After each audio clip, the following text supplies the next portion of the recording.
Naimbag nga aldaw, kada kayo amin, apo, kakabsat. Nandito po tayo ngayon sa Barangay Subusob, Rosario, La Union, kay Jay's Delightful Products. At nako, meron po akong very special guest ngayon. Ang aking pinakamamahal na anak, my one and only, Isabel, ang baby girl. Hello! Hello, everybody! Sasamahan niya si Mudra ngayon mag-vlog. Thank you naman, anak Yes, ko. congratulations sa vlogger era mo, Mami. Kailan tumanda na Oo. mag-vlog? Yung pagiging vlogger ko nung pandemic, sa nanay ko talaga lumipat. Oo nga, naku. Samahan niyo kami, masaya po ito, ha? Halika, pasok po tayo.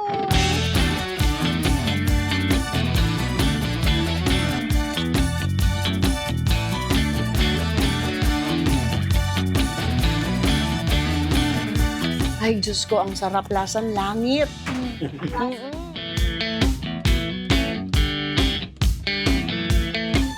Ang Delightful Products ay pangpasalubong. Gumagawa ng buko pie, kasaba, tubig kasaba, and yun yung byproduct namin yung mga buko juice, may mga banana chips, taro chips, roti chips, available po dito locally made.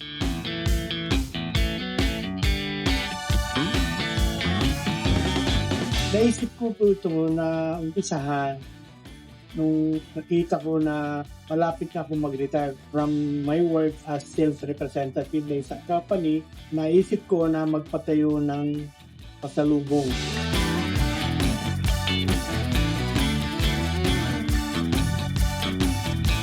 Ang una kong ginawa, yung buko bibingka, ang inspiration ko yung paggagawa ng tubig. Kasi nga, sikat dito sa norte yun. Gusto kong gayahin at saka matikman nila yung ibang version na paggagawa ng tubig. Naglagay ako ng twist na mas masasarapan sila. Nandito po tayo sa kanilang kitchen. Wow, bango na. Naimbag nga bigat po, mana.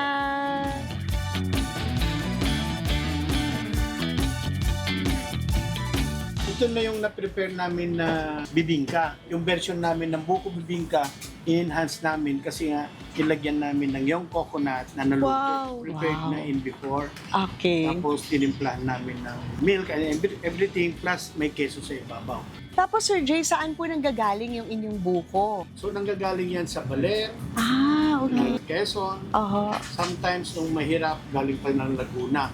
So, ito po yung buko bibingka po ni Sir Jay. And masasabi ko lang po, gusto ko na, pwede po bang mas mapaaga po yung tikim? Diyan. Nakakataka, first time ko po makarinig ng bibingka na may buko. So, exciting Opo. po siya. Inspiration ko diyan yung paggawa ng tubig kasi. Apa. Di ba sikat ang tubig dito? Favorite sa po kanila? ng anak ko yung tupig. Kada uwi ko po Sobra. palagi po ako bumibili ng tubig sa daan. Opo. So, Okay. inaral ko mabuti, Aha. incorporate ko siya at inilagay ko sa pan. Apo. Wow. O anak, sige, tikman na. Pwede na Mainit po. Pwede Oh na. my gosh. Oh my God. Fresh na fresh. Bagong hango sa oven. Fresh na fresh ang init.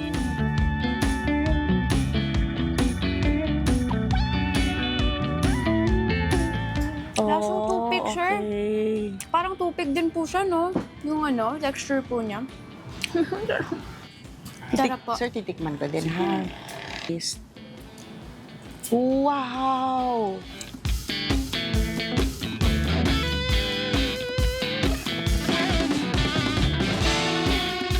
Ay, Diyos ko, ang sarap, lasang langit. Sa mga kaibigan natin sa buong Pilipinas, sa buong mundo, dadaan po kayo dapat dito sa Jay's, dito po sa Rosario, La Union.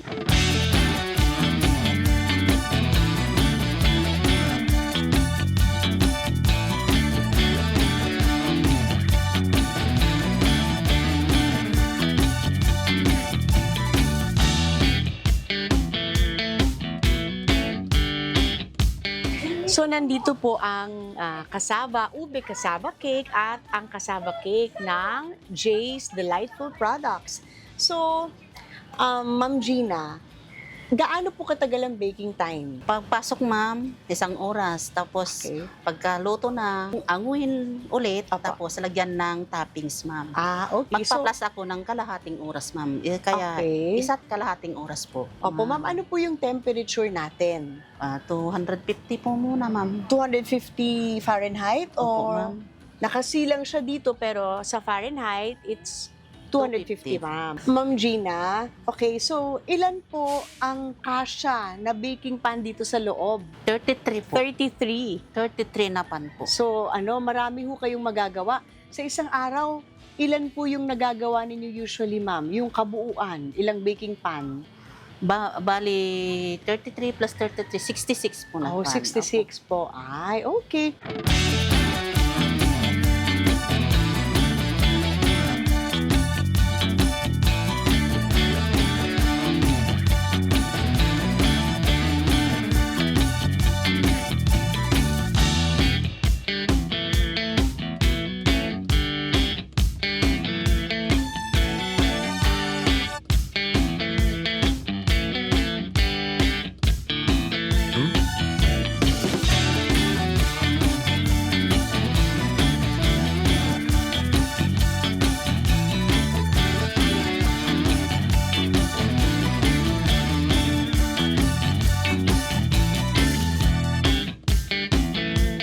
Manang Virgie, dito'y ka, tap na makita ka. Hi kayo, ma'am. Morning. Ma'am, alisin mo yung mask mo, aghay ka. Ma'am, kanan ka. Nadadahal yung lipstick ko. Nadadahal ka na din lipstick nan. So ngayon po, tapos na hong i-prepare nila Manang Virgie at ni Manang Gina ang napakasarap na buko pie. So, Manang Virgie, Manang Gina, gaano naman ho katagal ang baking time ng ating buko pie? Ma'am, pag nai-prepare na po namin ganyan, pag nailagay po sa oven, mga 1 hour, ma'am, 1 pwede hour. na. Okay. Sa taas is 150 po Fahrenheit. Then po, sa ibaba po is 250, ma'am. Okay. Kasi ma'am, pag nagsabay na 250 sa baba at sa kataas po, masusunog na po yung ibabaw ng buko pie, hindi pa po luto yung sa ilalim. Okay.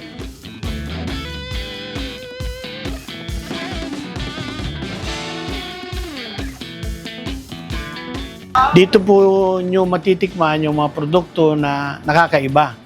Kasi nga, yung mga lasa na yon, sarili po naming recipe, matitikman nila nakakaiba yung mga produkto natin. Especially sa mga kasaba, sa mga texture niya, sa mga buko pie. Pinipilit namin na mag-produce ng buko pie na malambot yung mga buko.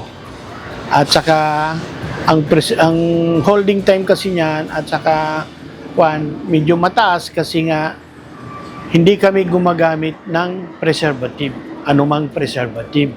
So, organic po yung mga gawa namin direct from the farm. Okay, so ito na po yung nire-request ko kanina na matitikman na po namin ng mga products, especially yung buko pie, kasi favorite ko po yung buko pie. And the cassava cake, of course. And the buko bibingka one more time. Yes. Okay. O, ikaw na, anak, mag-slice o si mama? Sige, mami, ikaw na. Okay. Buko pie first. Nakita naman natin kanina, di ba, kung paano ito ginawa. Talagang pure na pure yung kanilang mga ingredients.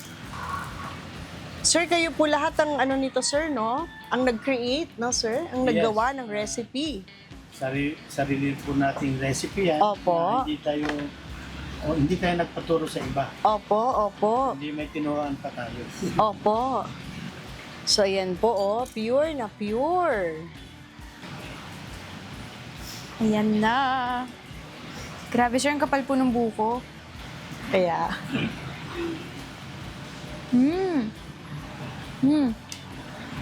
yummy.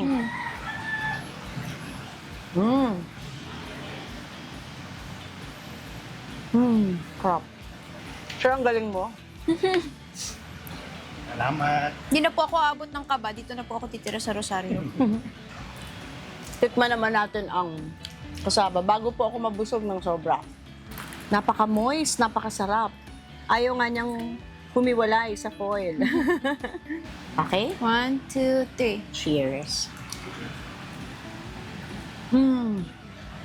Sure, ang lambot. Natutunaw po sa dila namin. Yung toppings niya kasi yan, pure na coconut milk. Hindi yung dilata. Punta na po kayo dito sa Jay's Delightful Products. Maaabutan niyo pa po kami. Ito naman pong buko, kanina po, kinain na namin. Pero, titikman natin ulit. Tapos, hinihintay pa po natin yung ubi kasaba. Kasi po, nagbe-bake pa po si Manang Gina and Manang Virgie. Sure, ang sarap. Thank you. Opo. Thank you po, Manang Gina. Wow! Ngayon naman, titikman natin itong cassava cake. Sobrang Naube. ube cassava cake. Yan. Freshly baked. Ito medyo mainit-init pa. Tapos yung side niya, yung medyo nagdidikit-dikit na medyo tutong-tutong ng konti na napakasarap. Yung kunat na tutong, hindi yung tutong na sunog, ha? Ayan. Oy, nakita niyo yung usok? Freshly baked. Napakalinamnam. Opo. Naku, ang sarap naman, kulay pa lang. Diyos ko. Cheers, Peb. Cheers.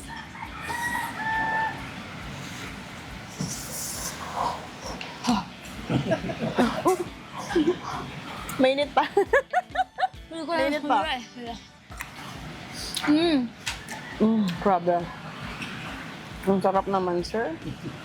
So, sir, tuwing kailan po kayo bukas and what time po kayo pwedeng mapuntahan po ng mga makakanood po ng vlog na to? Kami open pa 24 hours Wow, 24 hours. para sa ganun, maserbihan natin yung mga biyahero na bumabiyahe kahit gabi. Ang Sa galing. may mga gustong mag-midnight snack. Sa mga turistang gustong bumisita ng La Union, ni-invite ko po kayo na sana makadaan kayo dito sa lugar namin, Jay's Delightful Products, situated roundabout ng Tipilex. Nandito po kami sa dulo at saka na malapit sa stopover ng mga gas station. Sir Jay, sobrang buong puso po kaming nagpapasalamat sa pagtanggap niyo po sa amin dito, sa inyong napakasarap, talaga hong tunay na delightful na mga produkto po ni Sir Jay. Sir, maraming salamat Thank you po. po. Maraming salamat po at pagpunta nyo dito Opo. at para makilala din ako Opo. dito sa aming gawaing products. Opo, maraming salamat, sir. Talaga naman pong galing sa puso, pinagpaguran at binusisi po talaga, napakaraming proseso, kaya po napakasarap po talaga. Melt in the mouth po talaga. Thank you po, Sir Jay. Sobrang nabusog po ako. Hindi po talaga ako nag-almusal para po dito. Maraming salamat po sa pagbisita nyo Opo. dito sa amin. Yes. At sana makilala po ako ng iba pa Opo. para sa ganun mapagsilbihan ka natin at mapatikim natin yung product natin. Opo. Mga kaibigan, apo, kakabsat, agyaman kami unay. Maraming salamat po. Apo, Intay Itandudo, ti Segundo Distrito, ti La Union. Dito'y Blanco. Dakayo, Tibida!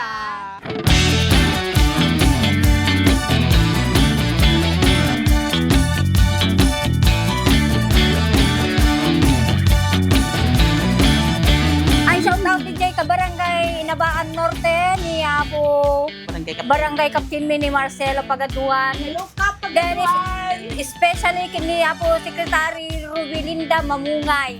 Wala, artista ako!